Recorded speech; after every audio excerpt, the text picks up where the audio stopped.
Hey you guys, we back for part 2, episode 2, and I'm still here with my best friend, Butta, and yeah, y'all gotta get a little round of applause for my best friend, yes, y'all make sure y'all do that, you get in there, right?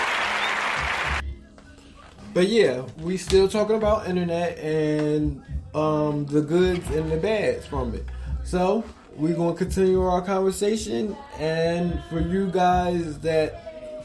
guys that are here that didn't hear episode 1, make sure you go tune into that, and then come on back to this one. So, here we go. So, finish what you were saying. So, I think we were talking about the good. I'm going to just jump to another good that... So we talk about ways to make money. Another one that I don't think people understand or really talk about is how propaganda is dying. So propaganda is just basically like stuff that you hear and you believe at face value. So like put it like this, like back in the day, your grandparents believed everything that they seen on the news.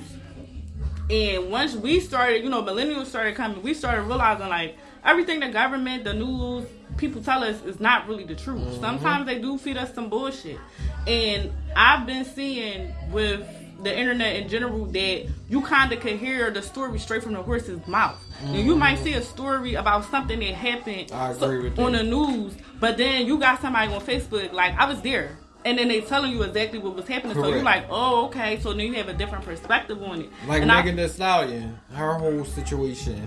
Like, you know, when she got shot. Yeah. You know how people were saying this happened and that happened, blah, blah, blah. Right. She was able to go on her live and tell you her exactly side. what happened. So, yeah. So now they're saying that people believe anything that they see on the internet that has like that little headline title, it'll say the craziest shit. Correct. And then people be like, oh my God, guess what happened? Like this happened, like Cat Williams socked Kevin Hart because they seen that shit in bold. Correct. But then Cat Williams will get on there and be like, that never happened, I never seen them. You can really see what's really going on. You can have somebody just come to you and tell you exactly what's happening.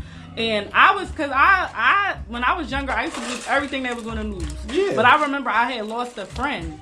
And being there and seeing exactly what happened and then hearing the news and hear how different, they twisted it, how they left out stuff, how they added stuff, and actually being there, I'm like, wow. So I started wanting to be into journalism. I started going to school for journalism. I'm like, damn, I want to be, the person that reports the truth. And I started seeing like, that's not, everything that you see from the from the news people, from the government is not always true. Correct. So I think that that's a good aspect. The downside to that, because I put that on both sides. The downside to that is you gotta have discernment because sometimes motherfuckers be lying. Sometimes people will get on there and say just something that really didn't happen. Like, it's a story about a guy who some girl lied, made up whole fake text messages of him saying something that he never said, him saying that he gave her a disease that he never even had, that he never gave her, and it came out that she was lying. But the initial story still kind of wrecked his life because people believed it. Correct. Because, like what I just said, you'll be quick to believe somebody that's coming to you like, this is what really happened. But sometimes it's not always the case. So I think that's on both sides, good and bad about the internet. Yeah, I agree with that. Yeah. I agree with that. Like, you can defend yourself way faster now. Yeah. I totally agree with that. Yeah. Because you could be calling somebody a hoe. And she could get right on there, or he could get right on there and address it. Like, I'm not a hoe. This is what I do. Da, da, da, da. Because what are y'all definition of a hoe? Like, you know what I'm saying? Like, what is a hoe? How many of y'all even look up the real definition of a hoe? Yeah. Like, that's why I don't get into that because that's the whole, like with the body count thing, like all of that shit. Like a lot of shit just be men, their egos, their toxic masculinity, their homophobia, all of that shit. That's what it stems from. When they're trying to say, "Oh, you a hoe," because if we're being honest, straight men are the poison to the earth. Wow. Let's get into that. Wow. Most of them. Now let's clear. Yeah, most. We gonna say not all of them. Not all. We just gonna say not all. You got your hand because we do got some good, yes. you know, some good straight, you know, men out there. I agree. But when we talk about that, that's where the toxic masculinity, like the whole thing about what a real man is, the whole thing about homophobia is it threatens what masculinity is, correct, which is very fragile because when you ask somebody what being a man is, they just name all this like bullshit. Like correct. They name all this bullshit that it's like what or it's assigned to them because they're straight. It's like so you can't be a real man and be gay. You correct. Can't. You know what I'm saying? Like it's all it's correct. It's I don't know, men. I have been trying to wreck my brain on why some men are so evil towards women, so evil towards the gay community, like just evil. Like I can't wrap my mind around why most of the crime, most of the sexual crimes, most of the hate crimes are men. Like of all races, of all like nationalities, of all like it ain't just one race. It's straight men. Yeah, it's crazy. Like when you think about it, straight men are really poison. Wow. When you say poison, let's get into that. Like, why do you think they're poison? I think they're poison because one, a lot of them, majority of them, try to control their women. They beat on them when they feel as though, again, they're men. Say the word masculinity. Yeah, when that is getting threatened by a female. They gotta put their hands on them because they gotta show they're dominant. Yes, you know. And then if to me, it's like I'm walking down the street as a gay guy, but sometimes I feel like I'm walking down the street as a female because when a nigga's talking shit to me, it's because I'm not giving them attention. They so-called straight, but you know when a female don't give male the attention when they trying to talk to them, they ugly ass bitch anyway. Yeah. You ugly as shit and blah blah blah. And I feel like that's how they are with us. Yeah. Like the only time we got a problem really with them is because deep down inside they mad because I'm not showing them no attention. Wow. They ain't getting no attention from over here. So now look at that faggot. Because why? Because I ain't look at you. So you mad? And then you know what I be thinking. Anytime a man is super homophobic, I think he did. Yeah. I'm sorry. I don't care. And I don't want. And you know, best friend, you know, I'm one of the gays. I don't want everybody to be gay. Yeah, that's another. That's entitlement. Like you think just because somebody gay, they want you to know. That's entitlement. Like you're crazy. Yeah. But like I think any nigga that's super homophobic.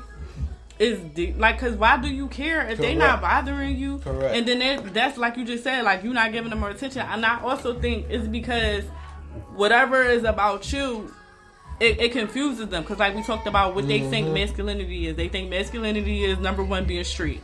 That's their number one thing. If you the ultimate man if you straight. Yep. You the ultimate man if you put fear in niggas. Yeah. You the ultimate man like that. Like if you got money, you got a bag. Yep. That's their main shit. And it's like when it's somebody that's threatening their view of that, when it's somebody that doesn't tie into that, a gay man, a trans woman, or whatever, a trans man, or a gay woman, a butch woman. Correct. When it's somebody that threaten that, it confuses them and they go into attack mode. They go into like, you make me feel uncomfortable. Why are you doing it to me? It's all this entitlement. It's all this me. Like, we gotta stop centering these fucking straight men. I feel like we center them and we put them on a pedestal, and that's another reason why their egos are so big, their egos are so fragile. They get triggered by the smallest, dumbest shit. And it's annoying. And they be talking about, oh, men are logical, women are emotional. No, men are emotionally unintelligent. They are. Why do y'all think they kill? Women don't kill at the rate. We could get into it with a chick. We might even fight a chick.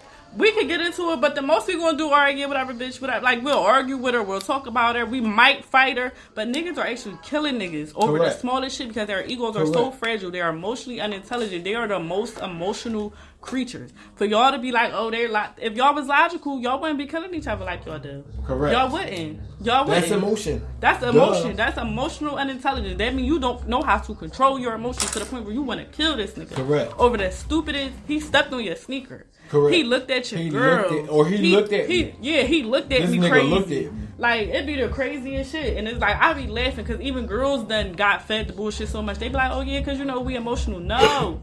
We smart. We emotionally intelligent. Correct. Most women, most gay men, most trans, everybody but them. That's the truth. Kinda got it because we had to go through so much from being the minorities. We kinda got it. They're the only ones we keep putting on the pedestal, and they have these fragile ass egos. Correct. Now, I do think that the internet played a big part in the way people see us. In a good way. What, gay men? Yeah. Okay. Gays.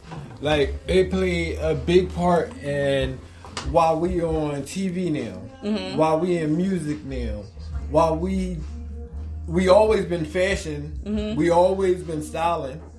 We always been doing hair. Y'all just been underground. Y'all been underground because of what we just talked about, because people have pushed y'all to the back because y'all make them uncomfortable. Correct. So what y'all did was y'all went, the gay community went and they created something for themselves. And now, like we just talked about, because this internet has the ability to show you all these different life stories. Correct. People see it. Oh my God, what's voguing? I've been into Vogue, and I've been to balls and stuff like that. Correct. But as people that have never seen it and they see it and they love it, like, oh my God, what is this shit? Like, what the fuck is this? The culture is so rich. The culture is so dope. Yes, it is. And it's like, what I will say is there are more straight men that are starting to be less homophobic. And I think that's because they see, The internet has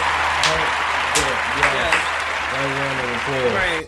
Yeah, they see, and they see y'all just humans. They see that y'all culture is dope. They see, like, even though they might not agree with it, they like, they see it and they're influenced by it, and they're like, all right, it's not, what the fuck. If you comfortable with yourself, no gay man or anybody should make you uncomfortable. Yeah, at all. But so the internet did play a big part in helping with that. Like, it got us noticed so much more. Like, we more out there because of the internet now. Like, the internet helped us so much. So, you guys, my mom just came in. Say hi to my mom, you guys. Give a round of applause to Mommy Dearest. Yes, a round of applause. But we can go. See, the thing about it is we'll be able to go on and on about this. So, for now, I'm going to say, because we're going to have a part 3, because we're going to have to. But for now, like, comment, and subscribe. And this is another episode of It's a Butch Queen World, Love, Sex, and Tea. And I'm here with my best friend, and now my mom, Goofy behind. Who said sex? But yeah, see you guys.